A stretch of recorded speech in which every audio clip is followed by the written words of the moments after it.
the Medical School HQ podcast, session number 39.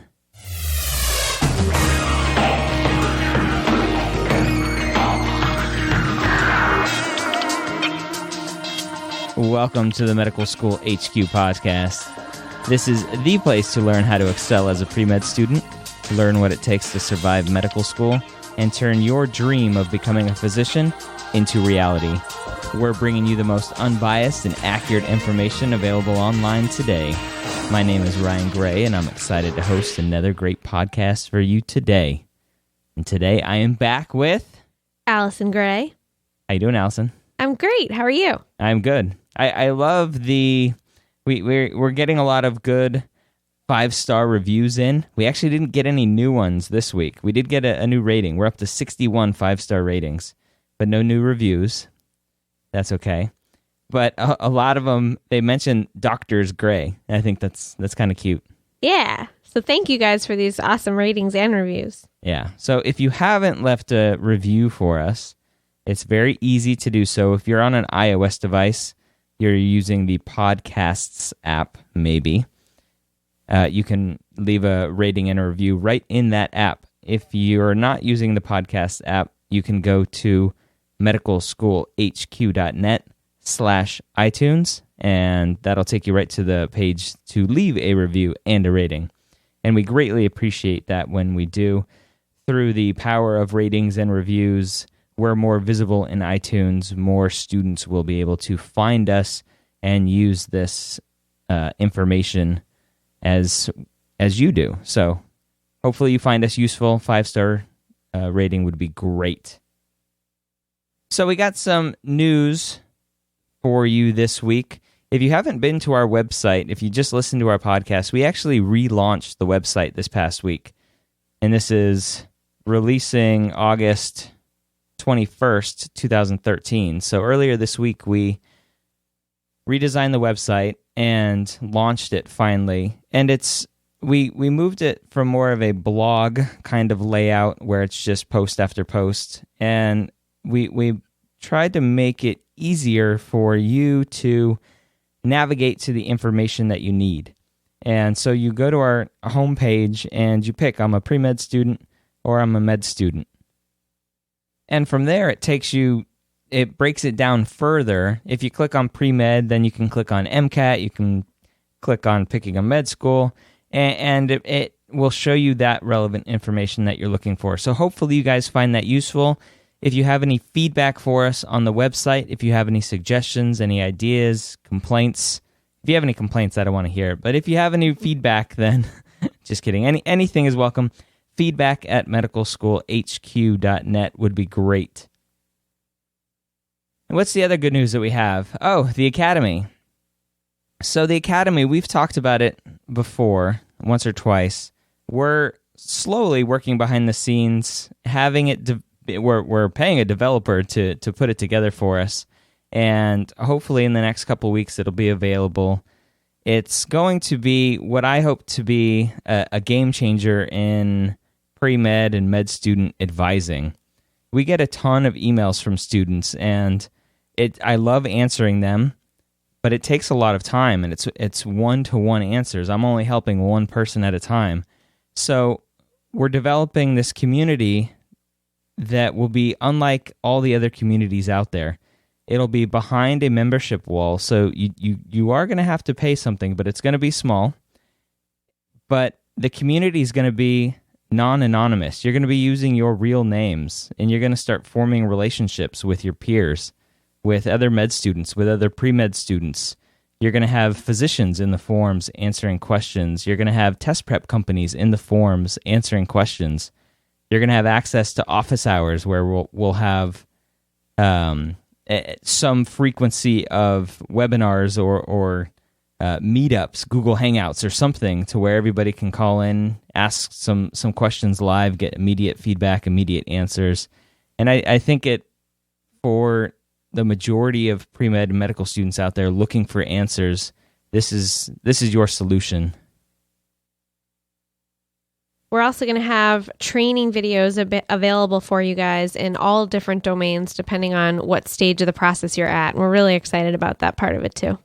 Yeah, so the videos will be kind of on demand, and it'll be a video about MCAT prep or a video about the path to medicine, just a lot of different things. And a lot of that feedback we're going to get from you guys. You're going to say, hey, I need this information, make something. And we're very excited. We're working hard on it, and we're very excited to release that soon. So if you haven't yet, we actually have over 100 people already signed up on the list, ready to join. When we initially launch this, it's going to be just a small beta release. We're going to let in probably 20 or 30 people as an initial group of people, get their feedback, fix any kind of bugs before we reopen it to the masses. So if you want to get on the list, if you're excited to join this and be part of our community, go to jointheacademy.net, and that'll bring you to the sign-up page where you can put your email down and get notified when we release. So jointheacademy.net, we're excited to have you. So this week, we're going to kind of switch it up a bit, and instead of talking about more of a educational topic, we're going to talk about news. Yeah, controversial topic. Yeah, and it's something that's huge in residency these days, and that's resident work hour restrictions. And I'm going to give you a brief breakdown of the history of where this all started and where it's going. So you may be thinking, why is this really relevant to me? I'm just a pre-med student, or I'm just a medical student. I won't be a resident for a long time. But it is relevant because what our job here and why I set out to do what I'm doing is to paint the clearest picture of what your life is going to be like through your training. And that includes how miserable you're going to be during residency. And trust me, you will be miserable. Allison can attest to that. It was a great ride, but yes, there is some misery there. Yes. And part of that misery is the amount of time that you work. But the amount of time that we work currently, or residents work currently, is much, much less than it used to be. And maybe you don't know, but residents are typically called the house staff. And that's because the hospital really was the resident's house. Back in the day, residents lived at the hospital. It was basically 24/7 you cared for patients. And there's been a switch along the way, and we got to 36-hour work shifts as residents. And then there was a big thing that happened in 1984. A patient died, a patient by the name of Libby Zion in New York. And in 1986, 2 years later, the courts ruled that her death was the cause of resident fatigue from the 36-hour shifts, as well as a lack of oversight from the attending physicians. And a couple years after that, New York State was the first state to actually put a limit on resident work hours. And ACGME, the oversight body for all residencies in the U.S., put a work hour restriction in for everybody to where it's an 80-hour averaged work week for all residents and fellows, actually. And that has again changed recently to 16-hour max work days for interns with no overnight call, and a 24-hour patient care plus a 4-hour transition of care period for residents, PGY2s and up. So there's a lot of change. And then the reason we want to talk about it today is because there was a great article, and we'll link to it in the show notes, which you can always get, medicalschoolhq.net/session39. There was a great article today in the New Yorker about why doesn't medical care get better when doctors rest more. And there's been a lot of research coming out more and more that the work hour restrictions are not increasing patient care results. And so now the debate's back is what happened. We thought residents would be less tired. That their ability to work better and make better decisions would go up. So that's why we're talking about it today. So as Ryan beautifully just illustrated, there's been a massive shift in thinking about how important sleep deprivation is in physician care of patients and healthcare provider care of patients. And a recent poll was cited in this article in the New Yorker talking about how a recent poll of United States citizens showed that a high percent of patients would actually choose a more rested physician over one who was less rested. And medical errors on that note are then thought to be due to a more tired physician. So I can say as a practicing neurologist now, I see lots of patients who are suffering real cognitive problems from sleep deprivation. Sleep deprivation is a supremely underappreciated problem. And many people know now that obstructive sleep apnea, which is a chronic sleep disorder, can cause or is associated with increased risk of stroke and heart attack, other severe medical problems, serious medical problems. But in general, chronic sleep deprivation of just on its own without maybe an associated disorder diagnosis like sleep apnea is still underappreciated as a cause of cognitive impairment. So these bodies of the Institute of Medicine and the ACGME, they're trying to get residents to be more rested so that they can provide better care, more careful care, conscientious care, so that less mistakes are made. And one of the things that we can also think on that note is if you think about how sleep deprived a resident might be after they're working 36 hours or back in the day, even 72 hours, I mean, that can be as dangerous as drinking and driving. Your judgment can be severely impaired. And it's not can, it is. It is. They did a Mythbusters about it, so it has to be true. Right. They actually sleep deprived the hosts during one experiment and made them drive and watched how poorly they drived. And then they gave them alcohol and made them drunk and watched them drive.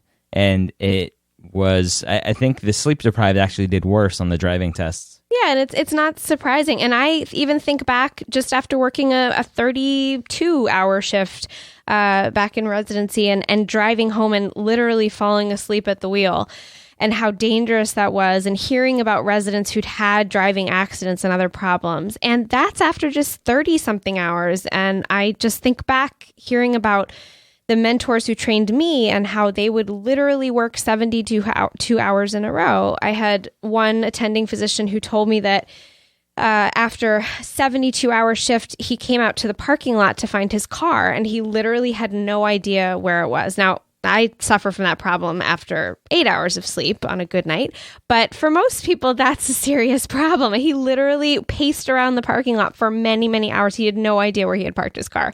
So you can imagine that individual gets on the road, a disaster is brewing. So it's a real big problem.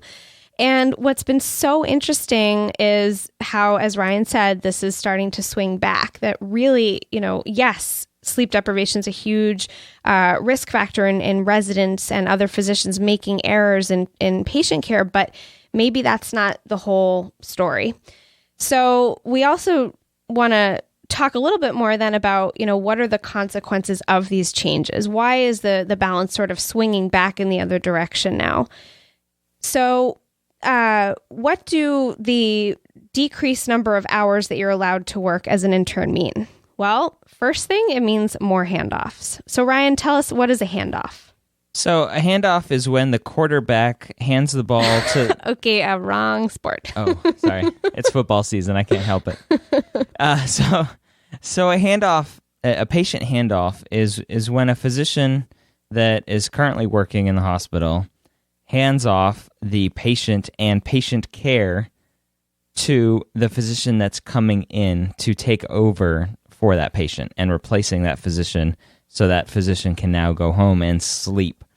And I don't know about what happened when you were in the hospital with patient handoffs, but it's a communication thing. And I think all of this will eventually boil down to increasing communication and how to better that. But what typically happens is, as a resident, you walk around with your list of patients, and you walk around with your to-do list for each of those patients, and you go through the day and you check them off. And at the end of the day, when it's no kidding, your time to go home, or else you're going to get in trouble, you have items left on that list that are undone. And so the resident that's coming in to replace you, you sit down with him or her, and you go, okay, patient A is so-and-so female with XYZ problems, and here's what's left to do. And you go down the list of 10, 15, 20 patients, and you're giving a list of to-do items to that next physician. And that covering doctor doesn't know the story, doesn't know what just happened all day long, doesn't know the course of the hospital stay, and all they're going off of are snippets of to-do items left over from your list.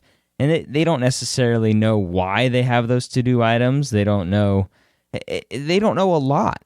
And that's a communication thing, but we can get into that later. But that's a handoff, is when you're giving whatever you have left to do for that patient, and you're giving it to somebody else to do. Great. And so as Ryan just started alluding to, there's a real lack of context that goes along with these handoffs because, and actually I was just thinking of this analogy. Ryan, as a pilot, always talks about how it's so important to have checklists, and we are missing checklists in so much of medicine. We have them in the ORs, but we're missing them throughout medicine. We have them in flight. But if you think about it, and checklists are extremely important in both medicine and flight. But the difference is if you're getting a checklist of to-do items on a patient versus if you have a checklist of things that you need to do before you fly a plane, you know that plane backwards and forwards. You've hopefully flown it a whole mess of times. You have plenty of hours on that plane. You've trained on it. You know it inside and outside. So when you apply that checklist, you have a context in the background that you're working off of. The problem, as Ryan pointed out, with these handoffs in patient transitions of care is that you're going off of these what seem like sometimes a random list of items with no context behind it. You don't know that patient. You've never seen them. You've never examined them. You've never interacted with their family before. And yet you're being given information, including things like, if patient AS's blood pressure drops to 80/50, I mean, that's sort of a severe example, but these could be very severe things that can happen, very serious and dangerous situations that can happen overnight, and you're applying them to people who you just don't have context about. And on the other side of the coin, if you think about the patient's family, so what does this all mean for the family and for the patient and how they perceive care? Well, all of these additional transitions of care as the shift work, as care shifts toward these AM shifts, PM shifts, midday shifts, the patients and their families are meeting many more physicians. And so the physicians are knowing their patients less, and the patients are knowing their physicians less. And that is a real serious concern. And I've seen it firsthand in the hospital as a resident. Physicians going in and out of the rooms. The whole team goes in on rounds, but then overnight you have maybe a night float resident or a night float intern who has never really met the family before, and the family's looking around saying, who is this? I don't know them. Where is my regular doctor? Who is my doctor? And it just gets really confusing. Yeah, and there's lots of patient and family dynamics that you learn as you are taking care of a patient that you're not, that's not going to be part of the handoff. You're not going to say, okay, in some extreme cases it is, but you're not going to say, okay, patient X likes to be talked to in this way and avoid saying this because it really freaks her out. And that kind of stuff is necessary, I think, for great patient care, because it's those dynamics that truly allow the patient to feel like they are being taken care of. And and I'm a big believer in the placebo effect, and I'm a big believer in the mind can heal. And if a patient's at ease with what the physician is doing, with what the hospital's doing, then I think they get better faster. I know that's kind of voodoo thinking, but that's just the way I think. No, I think that's real. And I think that the doctor-patient relationship is a key foundation of medicine. And what's happening is that relationship is getting broken down because there is a discontinuity of care between many different people who are coming in at different times and taking part of the story. So yes, there is an attending physician who's superseding all of this, but again, remember that the interns and the residents spend the most time and are there on the front lines dealing with things every minute, all the time. So these lapses in continuity are really a problem potentially. Yeah, and so let's kind of piggyback onto that and discuss some of the other ripple effects that happen because of this. So we've talked about less hours working and more hours resting. And it's funny, I'll read quickly part of the ACGME guidelines for hospitals and what's required. So the maximum duty period length is a maximum of 24 hours of continuous duty in the hospital. And then it goes on to say, programs must encourage residents to use alertness management strategies in the context of patient care responsibilities. Period. Strategic napping, especially after 16 hours of continuous duty and between the hours of 10 p.m. and 8 a.m. is strongly suggested. Whoever came up with that strategic napping phrase, it's just ridiculous. So I remember going on my interviews for residency and being in a room, and the program director was talking to all of us there interviewing that day, and she was talking about the duty hour restrictions and how it was going to affect the program. And she said, she's like, I don't know how I'm going to make a group of grown adults take naps. But it's one of those, it's random. And getting back on point, this ripple effect is now hospitals are struggling because they have the same number of hours a day, but less people to work those hours. So it's actually costing hospitals a lot of money to actually fit into these work hour restrictions. Yeah, there's been a huge rise, at least in the hospitals I know, in the number and need for assisted healthcare professionals, so nurse practitioners, nurses, PAs, to try to take over some of the duties that residents can't do. And to piggyback on that, you're dealing with the same number of hours in a day, the same amount of work that needs to be done overall, and less staff to do it. And so what's happening is the interns and the residents are doing the same amount of work as before in less hours, leading to an increase possibly, and what studies are starting to show is the decrease in work hours is actually increasing errors. And residents are actually self-reporting more errors due to the decreased work hours, or not due to the. I don't want to jump to that conclusion, but since the decrease in work hour, the number of work hours, there has been an increase in errors. Yeah, and if you're the ACGME or the Institute of Medicine, you're thinking, oh, shoot, because this is exactly what we're trying to improve is the number of errors. And I think that this just goes to the whole point of there's this misconception among people, patients, the larger public, even maybe physicians, that if you're more rested, you're automatically going to be making less mistakes. And if you think about that from a sleep deprivation standpoint, absolutely. But it's not true that just because you're more rested, you're not going to be making mistakes.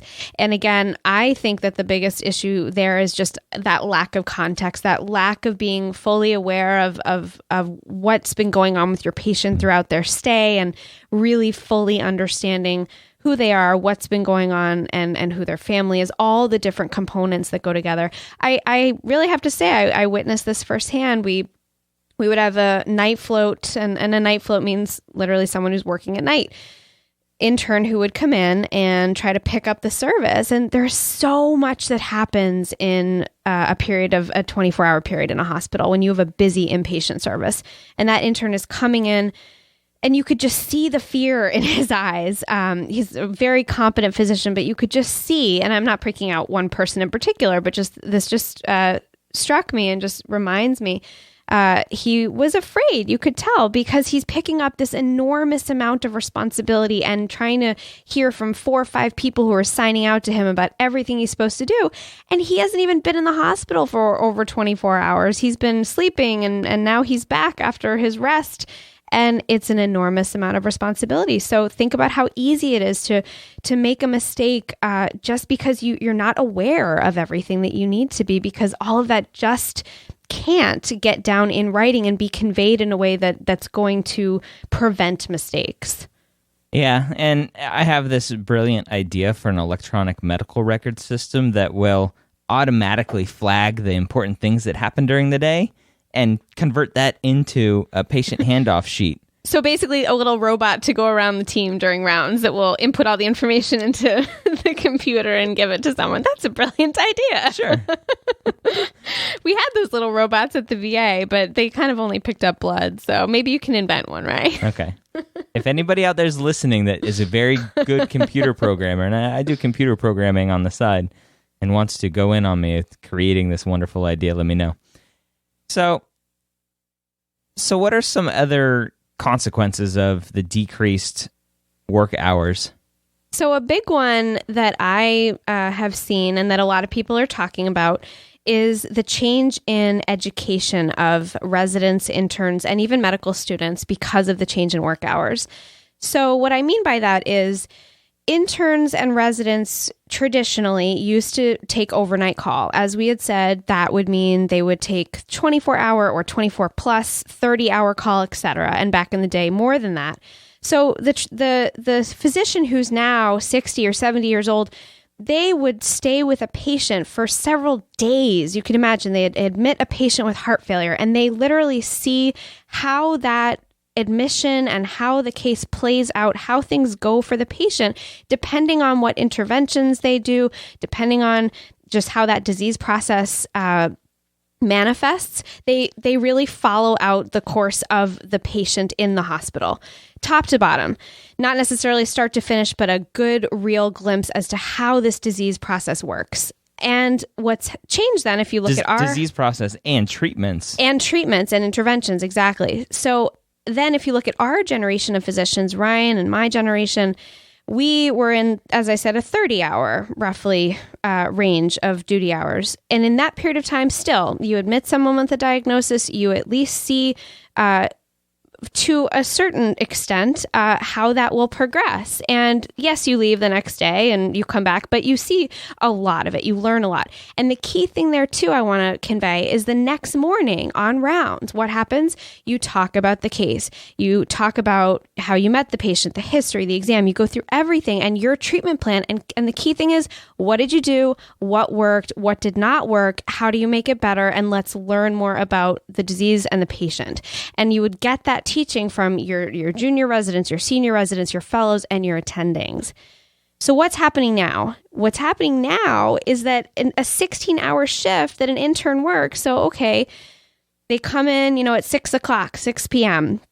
They work until, okay, it's 16 hours. That means that it has to be by, 10 o'clock in the morning? So sometimes, depending on how rounds are arranged, you may have morning report in the morning. You have just shift work, other things that you're trying to get done in the morning for the patients.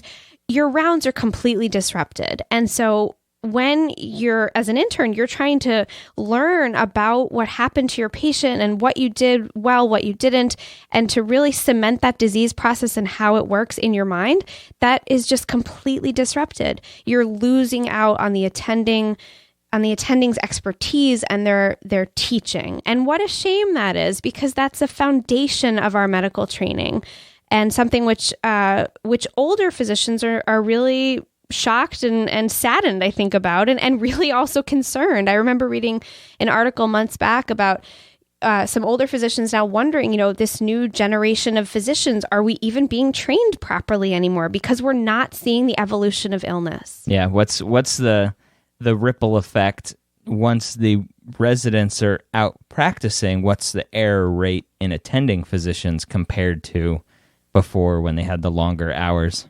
Absolutely. And you just hit another key point, which is when you become an attending physician, what happens? There are no more duty hour regulations. Yeah. So shocker, that goes away. And so if you've been practicing as a resident and you're used to, okay, well, that's my shift. Somebody's coming in, they're taking over all my tasks. And then you become an attending physician and you have a practice where you're taking care of hundreds of patients, and then you're in the hospital and you're a hospitalist, you're treating patients all the time. You don't have a body looking over you and making sure you're taking strategic naps and all these things. So it may be setting you up. Maybe, I don't know. Is it setting us up to fail? Is it setting us up for a significant burnout later on? All good questions and stuff that needs to be researched. Yeah. And I still think back, and you talk about it all the time, residency is an extremely stressful time in life. Some people, and me included, would say it's probably one of the most stressful times we've experienced yet. But does that mean that we should be only protecting residents or putting so much effort and pressure on trying to restrict their hours so much when it's an artificial thing and it's not going to be representative of their life later? Yeah. Awesome. Anything else you want to talk about with that? I think we covered most points on there. I think so. If you, the listener, have any other thoughts on the duty hour restrictions, if you think we're totally off base and you have another thought, let us know. Leave a comment in the show notes, medicalschoolhq.net/session39. And I want to talk real quick about some upcoming podcast episodes that we have. This one was a little bit different. Hopefully you enjoyed it. If you did, let us know. If you didn't, let us know. Go to the show notes, leave a comment there if you liked this format a little bit different.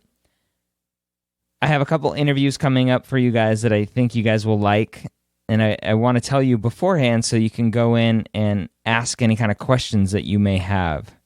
I'm interviewing some higher-ups in Kaplan that are in charge of rewriting a lot of their material for the MCAT 2015.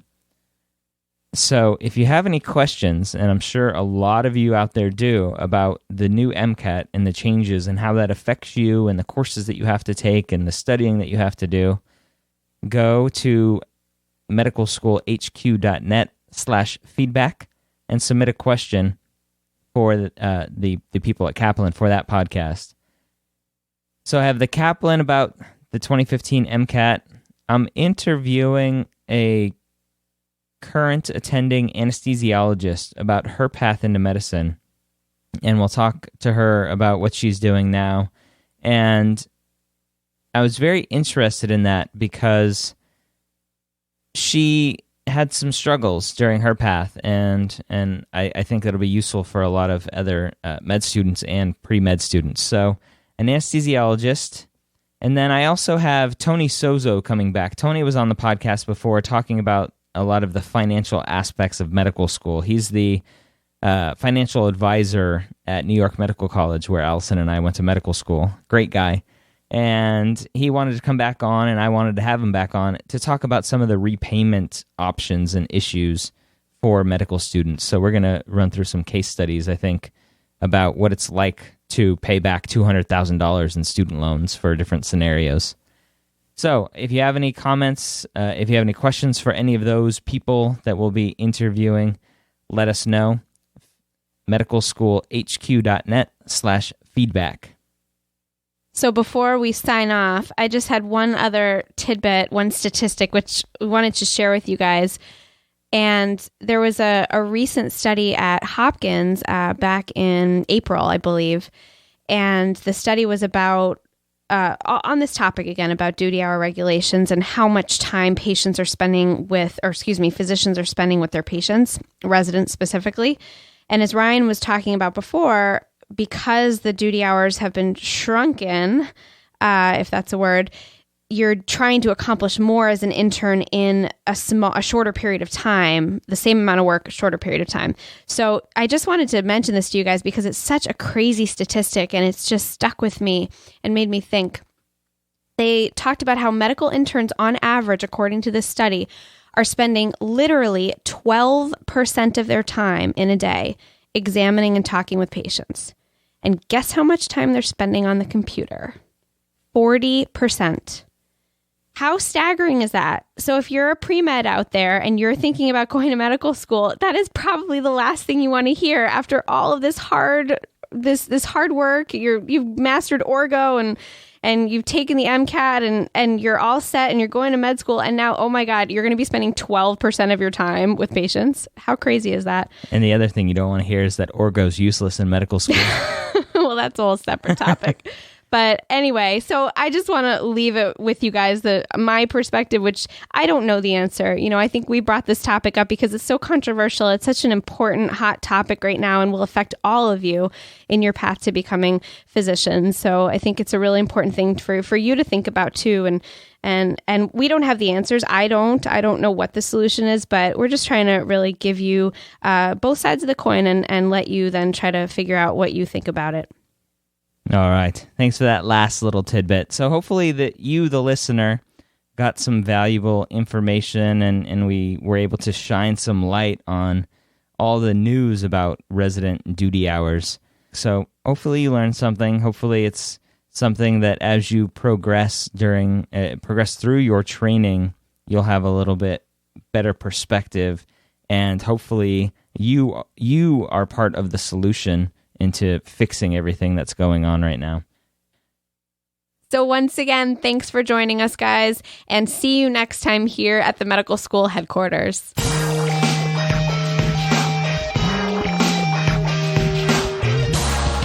And don't forget to go to jointheacademy.net.